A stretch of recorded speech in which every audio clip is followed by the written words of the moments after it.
You're listening to the Telegraph Cycling Podcast, presented by Trainer Road, cycling's most effective training tool.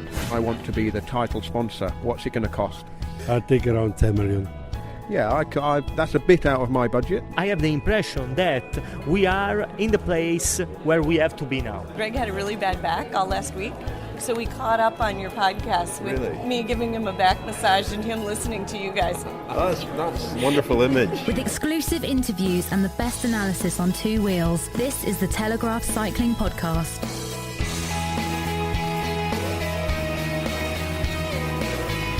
Hello, my name's Richard Moore and I'm with Lionel Birnie. Hello, Richard. Hello, Lionel. We've got a packed but slightly different podcast today. We're going to be returning to London 6 Day. We had a report from the night 3 of the 6 Day last week, but we went back to the London 6 Day and we've got a bit more of this inaugural event, which I think was a great success. We've also got an interview with a comedian. We've had lots of people on the podcast who think they're comedians. This guy's an actual comedian, Kieran Hodgson. We've had a few jokers as well, haven't we? You know, We've had it all, Lionel. We've had it all. I'm the resident joker, I think. Yeah, maybe. Let the listeners decide. I'm not flattering myself there. No. Joker, chancer, whatever you want to call me. Yeah, absolutely. No, you're all those things. But Kieran Hodgson's an actual comedian. A very popular show at the Edinburgh Festival called Lance. The story of Lance Armstrong and his obsession with and disappointment in Lance Armstrong. Very, very, very funny. I went to see it last week at the Soho Theatre in London. He's now touring around the country a little bit, and I went to interview him, and he tells us a bit about the show, and he does a very good Lance Armstrong impression and Bradley Wiggins impression, so we'll hear that. We're also going to update you a bit on our progress with our Trainer Road training programs, which we've started. That's why we're looking a bit tired today.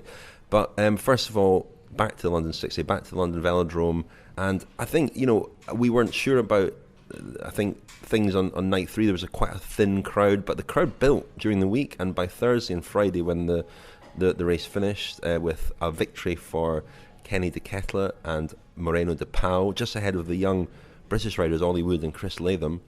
There was a huge crowd, great atmosphere and terrific racing. I think that the event can be judged a great success. Yeah, I think maybe the day I dropped in was perhaps the least successful of the week, but you can only speak as you find. The London Velodrome, it's not a nice intimate space, is it? And when it's not full, it's really noticeable that it's not full. And on the Tuesday when I was there, they'd not opened the top tier of seating, which did give it a feel that it was basically half full, and it was just a bit of a struggle. The atmosphere wasn't as electric as I had witnessed at World Cups there. So that was really why the tone of my commentary last week, perhaps not overly favourable. But having said that, you've been back and witnessed something completely different. And I bumped into a couple of friends who went on the Friday night and they said it was a rip-roaring success. So for a first event, definitely off to a good start, I would say, on balance. I think the racing was tremendous. It didn't have perhaps the big stars that British audience you would think would draw a bigger audience, but the racing was really, really good, and I think that got the crowd, people who were there on their feet and roaring, and there was a terrific atmosphere. I went back, as you say, Lionel, and spoke to a few more people. I chatted to Maurice Burton, who rode the last London 60 in 1980. Some great stories from him. I also spoke to sort of current or recent 60 star Iljo Keisse, who was riding. More of a road rider these days, but he was riding the London 6, and Niki Terpstra, the 2014 Paris-Roubaix winner. So here is my second little report from the London 6 Day. Maurice Burton. How does it feel for you to be back at a London 6 Day? You rode the last London 6 Day, didn't you? I guess this is a very different event. Oh yeah, totally different event. Let's hope that they can make it work, because the 6 days as we knew it wasn't working anymore, so let's hope that the change in format that it can work, because we'd love to see it continue. Why was it not working? Were the crowds small? What was it? There's Sponsorship? a number of things. I think the first thing you've got to look at is that because of the fact that the racing now has become a global sport, and in those days it was a European sport.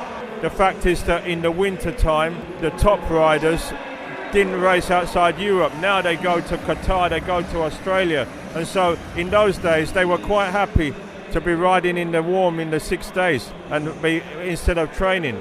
and those are the top riders. You see, I mean the road stars, and it was the road stars like the likes of Merckx, Martins, De Vlaming, these people that brought the crowds. Moser, Saroni, Argentine, in those days. I mean, in the likes of today, Bradley Wiggins, Mark Cavendish, the Belgian riders, the Dutch riders, the top, like Niki Terpstra is here. If you have those top riders riding, then the crowds will come. And yet, despite there not perhaps being any of those, A-list stars, it's been a very good crowd, a very good crowd tonight. This is London, and with the way that cycling, the popularity of cycling in the UK now is such that they will get crowds here, and I really hope that it continues that way. You sort of made your name in the 6 days, so cycling's been riding the crest of a wave for a few years in the UK, but is it particularly pleasing for you to see a 6-day race back on the calendar?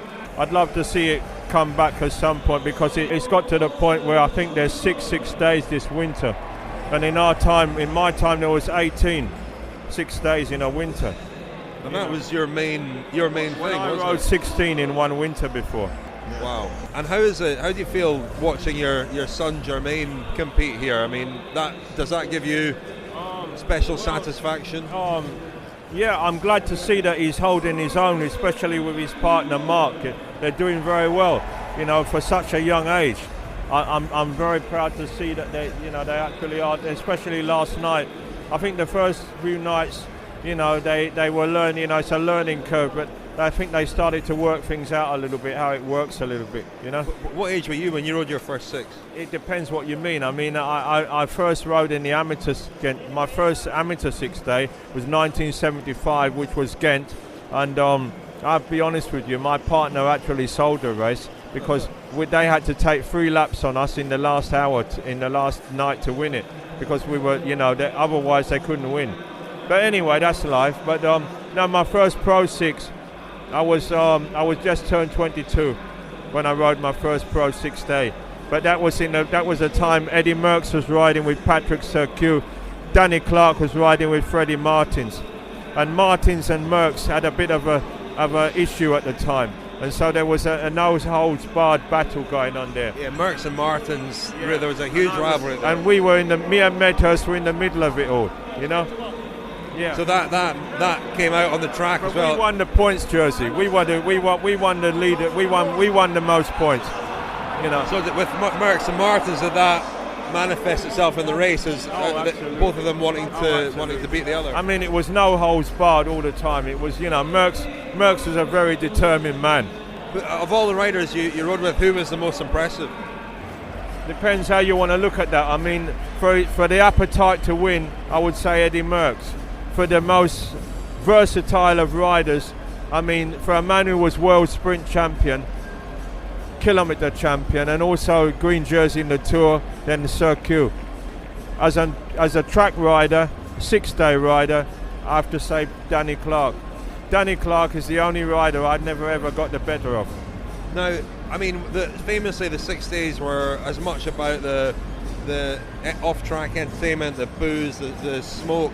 Well, I mean, on the track as well. I mean, there was always somebody. There was Willie DeBoscher, and before him there was Pete DeWitt, who used to go around in the devil with a whistle in their mouth, and blowing and whistling and saying, "You're out this time," Really? And that sort of thing, yeah.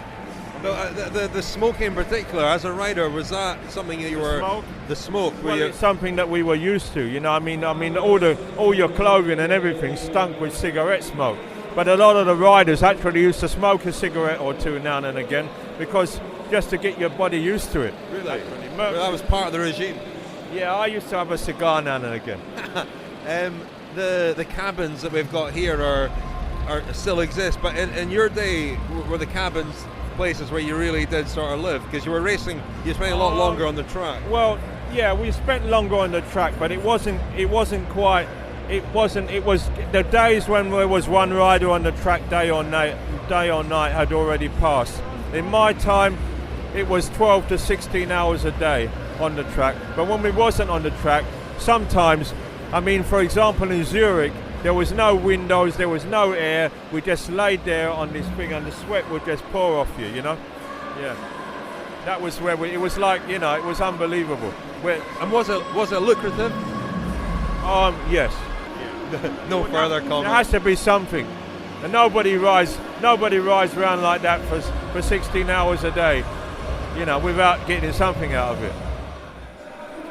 Iljo, you're a very, very experienced 6-day rider. I think you've ridden about 80 odd 6 days in your career. First time in London. How is this event compared to the more traditional 6 days? It's a little bit different. Most 6 days are on a slightly shorter track, like Ghent is 166. Most of them are on 200-meter tracks. And this one is 250, which makes it a little bit different, bigger gears. The speed is high, very high. It's 18 teams, high level. But the program is really short. I only have to ride, like tonight I have to ride 3 times. Normal nights, 4 or 5 times, it's not much. Normally in a 6 day you're constantly busy. Here we're riding more on the rollers than we are actually racing. Would you prefer to be racing more? For me it's better if it's racing more, if it's racing longer, then I can make a difference. If the chases or the medicine is longer, if it's 40-45 minutes, then you can see some teams that are really in difficulties, and then you can make the difference. In a 20-minute chase, or the long one is 30 minutes, I can't make really differences, but okay, we are leading, so we can't complain. The public tonight is really good, but they still have to learn a little bit the medicine. They don't really know what is going on, which is normal. They will grow, I think, but I think it's very good for track cycling, especially for 6-day cycling, that there's finally a 6-day in the UK. Here in London is great to be here. So you'll be back if this event carries on. You'd like this to become a sort of permanent fixture in the calendar. Absolutely, yeah. And have you got another busy winter season ahead of you? You're going to be riding all the major 6s again? No, I don't do so many 6 days anymore. Before I did all of them. Now I'm actually I'm in Ethics Quick Step Pro Tour team on the road. So I've done the Giro, I've done the Vuelta, I have 90 race days on the road. So actually I'm pretty tired. But my home 6 day is Ghent, and that's in 3 weeks. So for me this one is really welcome to stay busy till Ghent, to keep focused, keep training. Then after Ghent I take a small break, and then I focus on the road season again for next year. So I will only do probably 2, maybe 1 more in January, but I don't think so. Maybe so a well-earned rest after Ghent. A lot of changes with the team, a lot of new riders in for next year. What are your thoughts on Marcel Kittel in particular joining? For me, not saying anything about Kittel. I hope he can make a good comeback. He had a very difficult year. I think in the past he's shown how much class, how much talent he has, and it can never go away in 1 year. So for us, for next year, I hope he can be back on his old level. But of course, we will miss Cav. For me personally, a lot, because he's a very good friend of mine, and I will really miss him next year. But also Kuya, Uran, all very good riders, but also very good guys that are leaving the team. The new ones we still need to learn a bit. But does it feel like quite a big change, quite a big transition in the team?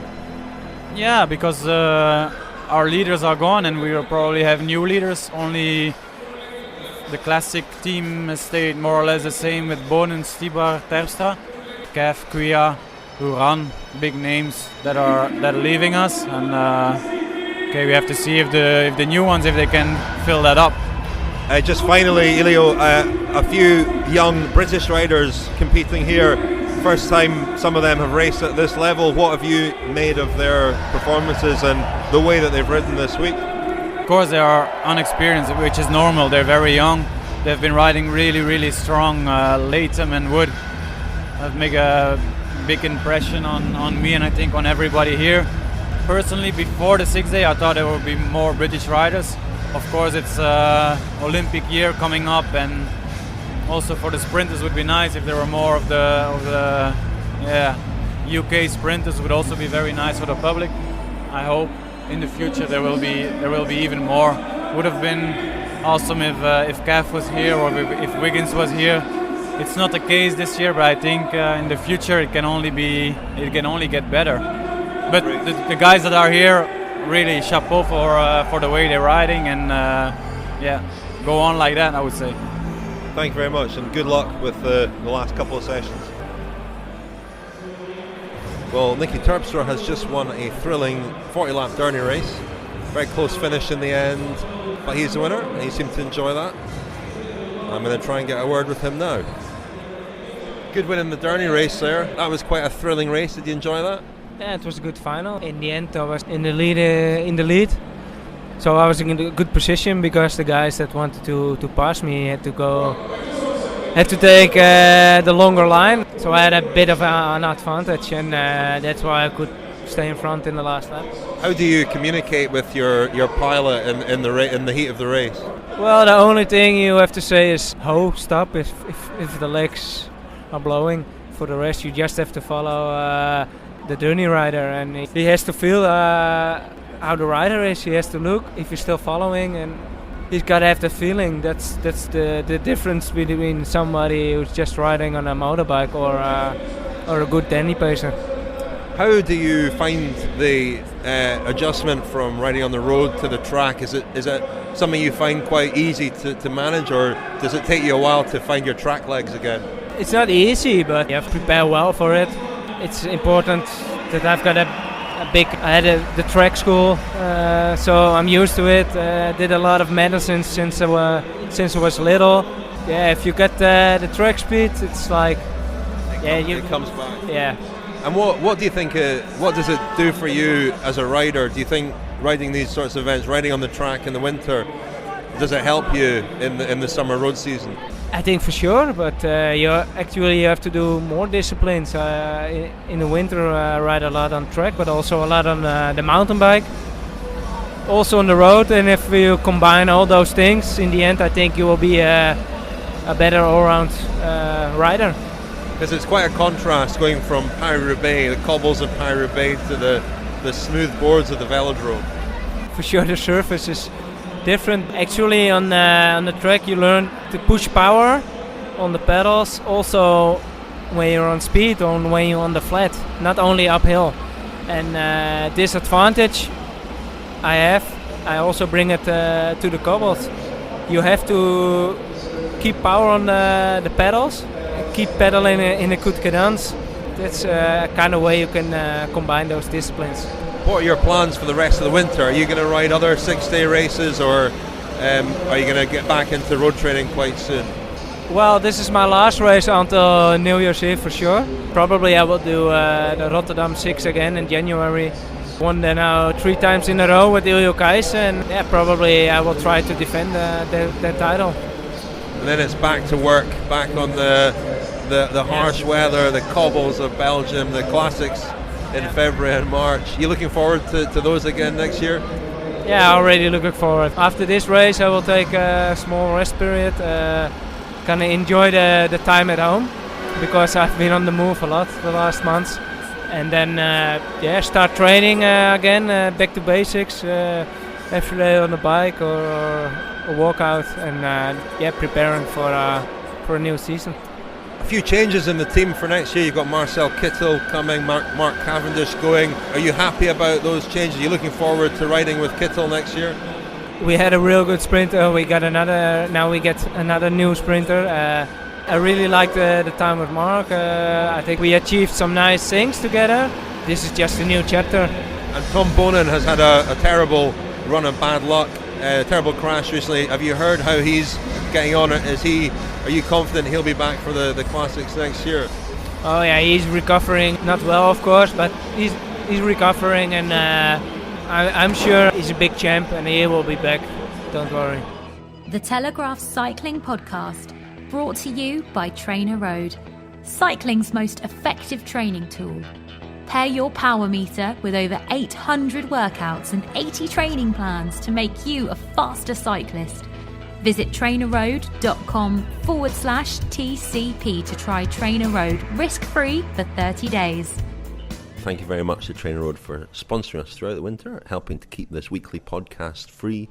Thank you to them. But part of the deal with Trainer Road is that we also, myself, Lionel and Rob Hatch, we'll be hearing from Rob in future weeks, that we follow the Trainer Road training program, building towards a race between the three of us, a 4K pursuit, which will be around about early March, I think. That's what we're building towards.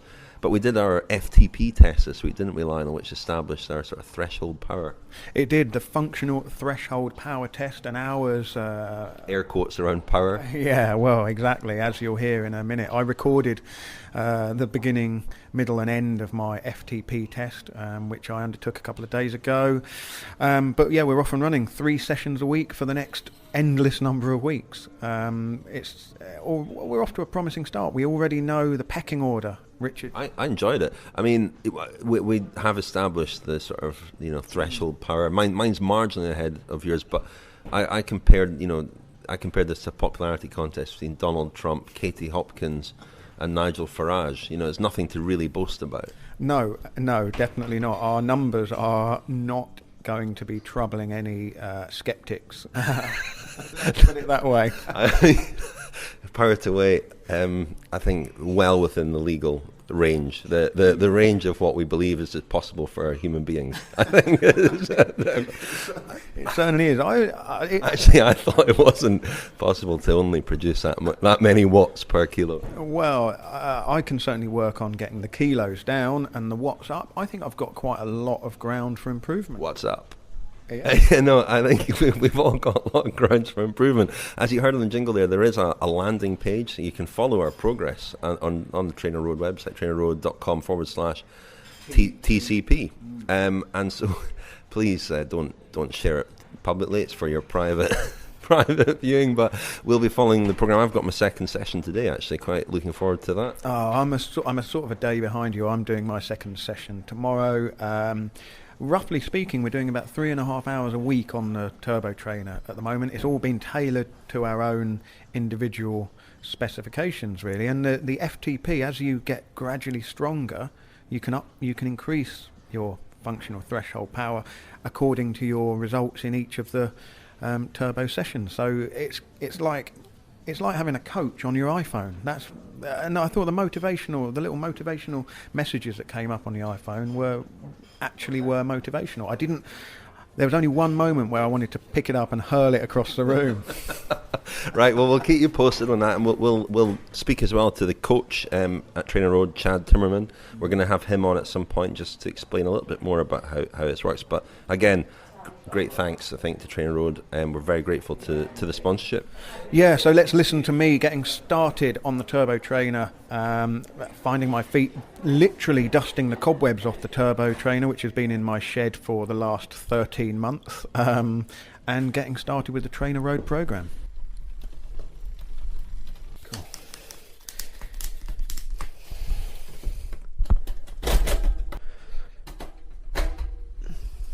So to run through what I've done so far, I've fitted a sensor to the rear chainstay, I've fitted a cadence monitor to one of the cranks, and I've fitted a little magnet to one of the spokes, and I've downloaded the Trainer Road app onto my iPhone, and all of that kit together, very simple to do, even I could do it. I'm not technically minded. I did have to ring Rob to get a little tutorial, but that's because I'm sensationally dense when it comes to these kind of things.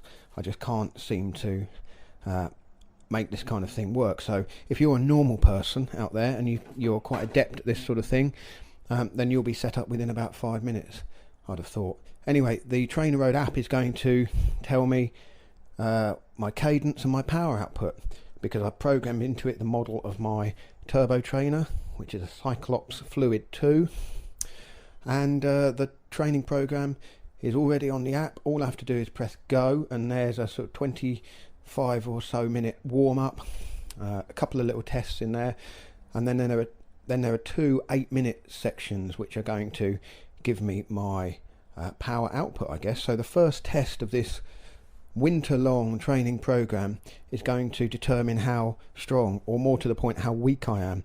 The pressure's on because Richard and Rob have already done their tests, and so I know what their wattages are. So I'm wondering whether that is going to give me a little extra motivation. But I suppose I better just get on the bike.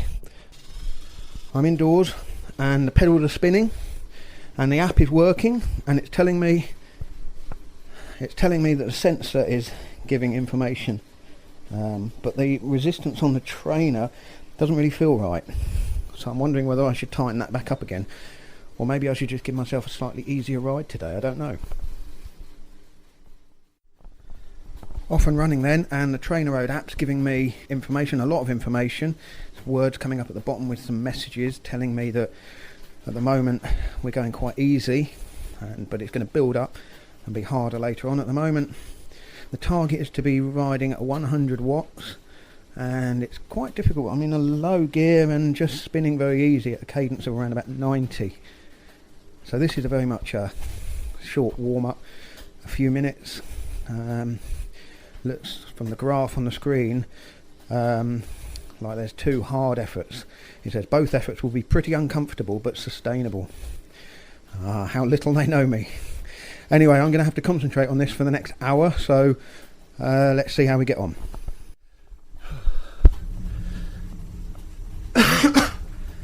So I'm a few minutes into the warm down after the second of 2 8-minute efforts to judge my FTP per kilogram. I'm such an amateur this. I don't even know what FTP actually stands for, but it relates to your power to weight ratio, and it's a test that you can do using the Trainer Road app. I've got to say it was hard to do that, and I remember why I consider the Turbo Trainer to be almost anti-cycling, because for me the joy of cycling is actually being outdoors, enjoying the scenery and the fresh air rather than fixed to a contraption that doesn't allow you to see anything beyond the sort of floor in front of you. But I have to say the Trainer Road app, it sort of overcame a lot of those motivational hurdles that I have, because it was flashing up messages in a very sort of chatty, non-condescending, non-patronising way, just encouragement really, and just a few basic tips that help me concentrate on what I'm supposed to be concentrating on, instead of allowing my mind to wander and the effort to sort of fade off a bit. So on that basis, already an improvement on pretty much any of the turbo training sessions that I've tried to put myself through before. So I've got a couple more minutes of warm down, and then I'll find out my all-important figure and see where I stand in relation to Richard and Rob. So the figure is in. It looks like my FTP is 210. I think Richard was 214, and Rob was maybe a little bit less, but he claims he took it easier. So that puts me around about in the middle at the moment. It'll be interesting to see how we improve over the next weeks and months. I was saying that the joy for me is cycling outdoors, but I did a team time trial on Sunday, and I was the weak link in the chain, and that wasn't as enjoyable as I'd hoped it would be. I wasn't able to contribute to the team, and eventually I got dropped. It just wasn't a great use of my Sunday morning. And it struck me really that I'm not going to get better or stronger just plodding away, racking up the miles in the old school way. I need to put myself through something like this, and so I'm hoping that this winter I'll be able to see a sort of noticeable improvement, and I'll be able to keep up with the faster riders that I often ride with, particularly when it comes to riding on the hills. More power means going quicker on the hills. It's as simple as that. So that's it for today. I can put the instrument of torture away for a couple of days, but we're off and running. This is the Telegraph Cycling Podcast. Join us on Twitter and Facebook. Just search online for the Cycling Podcast. Okay, well now for something a little bit different in the podcast. I mentioned at the start I went to see Lance, the hit show from the Edinburgh Festival. Kieran Hodgson is the one-man star, the writer and performer. He does a lot of character impersonations, some well-known, some not so well-known. And I went to see him afterwards, and we did a little interview. He's going to be touring for a bit longer. He's doing another run at the Soho Theatre. We're going to go back. We're going to go with Rob Hatch, Lionel, aren't we? And Ned Bolting and Orla Shinawee. All the sort of the podcast family are going to go Wednesday the 25th of November. So if anybody else is going that night, look out for us. Actually, Kieran Hodgson himself was extremely excited about Ned Bolting going along. He was very keen for Ned to appear, so he'll be He'll be bringing his A game that night, I think. So anyway, here is Kieran Hodgson talking about his show, Lance. By the time I got back to my village, a total transformation had taken place. There was like polka dot bunting up everywhere, bikes had been nailed into the wall above shop doorways in a joyous disregard for the integrity of the mortar. What did you do to nail the character of Armstrong? You do a very good impersonation of him. He appears in the... You recreate the scene with Oprah, and you do a very good Oprah as well. But what did you do? What did you do to copy his mannerisms, his voice, his sort of his that look that you mentioned? Lots of watching interviews of his, realizing that there was a lot of work on the accent, because even though he's from Texas, he doesn't really have much in the way of a southern drawl. He's no George Bush, but there are still little elements of a southern accent in there. But the main thing that I found was his eyes, his gaze, which was infamous while he was racing, and you can see it in every interview. There's such a clear intention there. He's always taking the fight to you. There's a bit in the show where I have him describe the stage 15 of the 2003 Tour to Les Ardennes, and he concludes his little description by saying, before I know it, I won the stage, and hey, guess I won the Tour too. There's such an attack in that. He can't just say, I'm really happy I won the Tour. He's like, guess I won the Tour. So you want to come at me with what you have, go for it. But at the end of the day, I'm the guy up there, we're winning, we're doing what we want to do. It's so forwards. That was the key to crack. How did you feel about, presumably you drifted away a bit from following cycling, did you? At university, if you were, you drifted away from the sport a bit, but how did you feel when it was announced in autumn 2012 that he was being banned for life, that all the rumours were true, and, his disgrace was complete? What were your feelings? Well, I say in the show that when I watched the Oprah interview, I started to cry, and it's absolutely true. Even though I had lost touch with cycling, and I'd spent the intervening years of sort of, 2006 was all that stuff, Landis, and then 2007 was Rasmussen and Rico, and so I knew cycling was totally bent out of shape, but I never questioned Armstrong. Up until the day someone said, "Oh, he's stopped fighting this. He stopped fighting the USADA case," and it really made me sick. Because I'd felt at the time, you have all those allegations especially in the French press, people saying, "Oh, it can't be true. It can't be true. Sur notre planète," and all that. And I thought, but no one would try and carry off a lie that big. You know what I mean? It was too big a story. It was too big an article of faith in cycling that it couldn't be that he was cheating at all. And it was just that sense of disillusionment, that sense of, oh, it really was just a big. There was no element of it that was pure at all.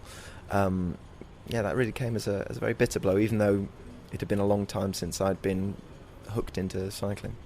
But the show, towards the end, it does sort of end with you back in Yorkshire for the 2014 Tour de France in Yorkshire. Very amusing scene. We heard the clip at the start of the interview, the Yorkshire promotional video for winning the Tour de France. Very, very funny. But you went back there and you describe in the show a sense of being slightly underwhelmed, disappointed. Is that correct? Did you go and watch it, and is that how you felt? I did go and watch it. I didn't feel that underwhelmed.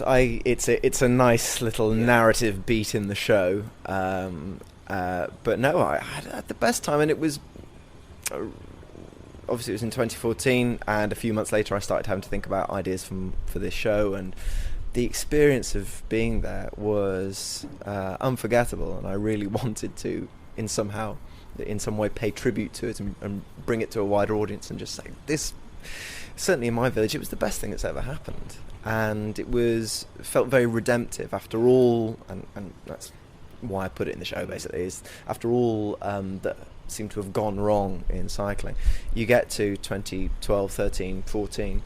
You have the two British winners who we all pray are. Well, we're not doing a show in 10 years. Bradley Wiggins, completely clean, and I'm sure they are. So you have these British winners, and then it comes to Yorkshire and this phenomenal response.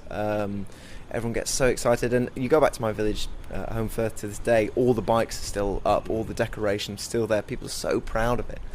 And it was wonderful to think that cycling, which more than any sport I think has been through the ringer of losing all credibility, all reputation, becoming a bit of a joke in the eyes of the general public, it still keeps going and people still love it more so than ever, and that's remarkable and really great. I don't want to put you on the spot by asking you to do an impression, but you've already done Lance. You do a very good Bradley Wiggins as well. It's a brief line. Give us a little Bradley Wiggins. Go on. Well, yeah, it's nice to be, like cycling. It's great, isn't it?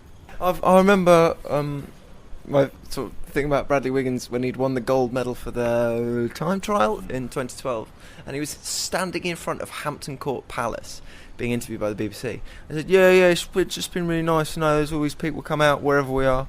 Yeah, wherever this is, it's great to be here, and I'm really happy. It's like Hampton Court Palace, that's where you are, you idiot. Yeah, but do you think if you were 13, 14 now, that Bradley Wiggins would mean as much to you as Lance Armstrong did 10 years ago?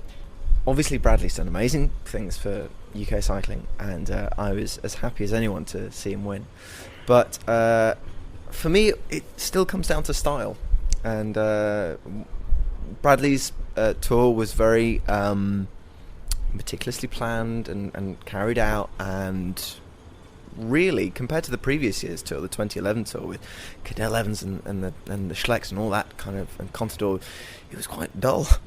And fast forward to the Chris Froome era, which hopefully we're in, and I find Chris Froome far more inspiring on the bike in terms of the way that he races.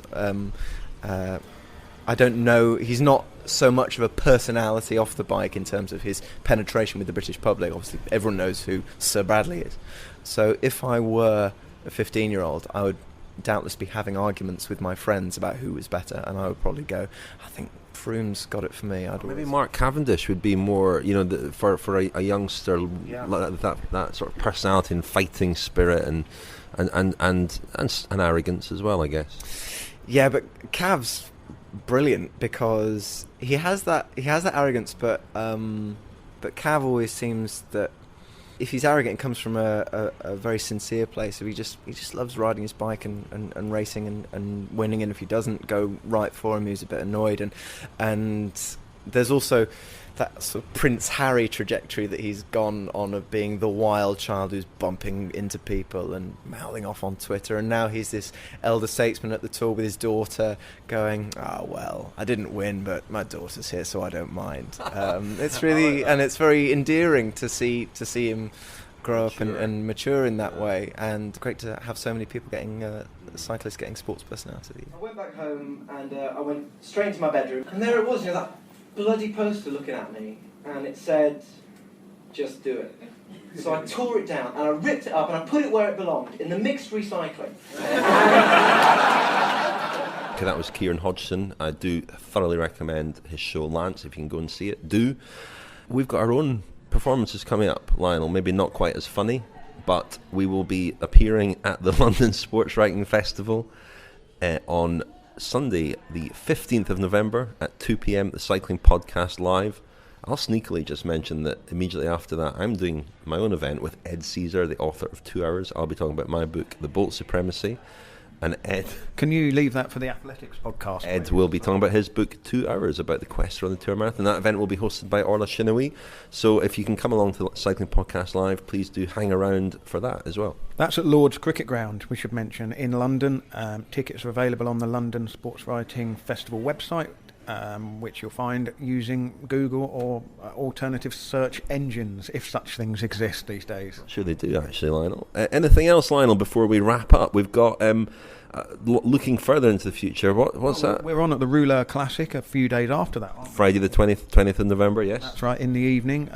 So if you're going to the Rouleur Classic, we'll be part of the lineup there. I think sandwiched in between, well, I don't know who's on the same day as us, but over the course of the weekend, they've got Mario Cipollini, they've got Fabian Cancellara, Alberto Contador, Eddie Merckx, real star-studded lineup at the Rouleur Classic, plus us.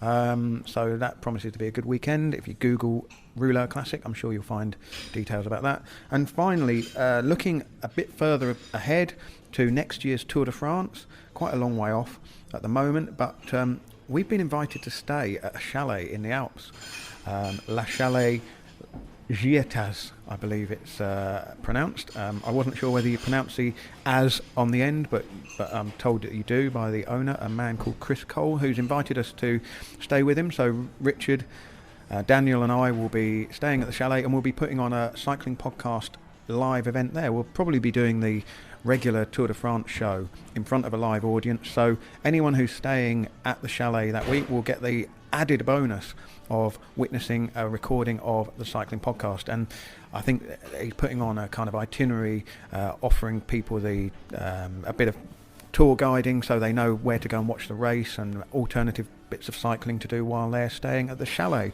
I think he's advertised that already, hasn't he? If you go on the Twitter feed for Chalet Gietas, yeah, I did have the website address right in front of me a minute ago. Yes, it's www.chalet, and that's CHALET-la-Gietas, which is GIETTAZ.com. We'll also tweet about it from our Twitter feed at cycling_podcast. Okay, and finally this week we have our 9th Friends special going live this week. That is me in conversation with David Miller at the Dan's House Theatre in Manchester recently, talking mainly about his own book, but retirement, the pain and the pleasure of being a professional cyclist. And it was a very interesting hour-long conversation with some fascinating audience questions as well. I think one in particular I'm sure will generate a little bit of discussion. So this should be going live this week, the David Miller special. That's our 9th special. We've got 2 more at least still to come this year, so do stay tuned. You can become a friend of the podcast at www.thecyclingpodcast.com. £5, and that gets you access to all 11 of our Friends specials this year in 2015. Thank you very much for listening, and thank you very much, Lionel, for joining us. What do I mean by that? I joined you, but I suppose the audience is us. We're all us, aren't we? We're all us. In fact, I'm going to thank me for joining us in a minute. It's been a real mixed bag this week, the podcast, hasn't it? Next week is a little bit special. We won't give away what that is, but next week's episode is one not to miss. It's an extended interview with a rider, and we'll release more details about that in the coming days. But it's going to be really good, I think. Hopefully so, yeah. Thanks for listening. Thank you, Richard. You've been listening to the Telegraph Cycling Podcast. Thank you to Glass Pear for the music in this episode. For more information and to download more editions of the show, visit thecyclingpodcast.com.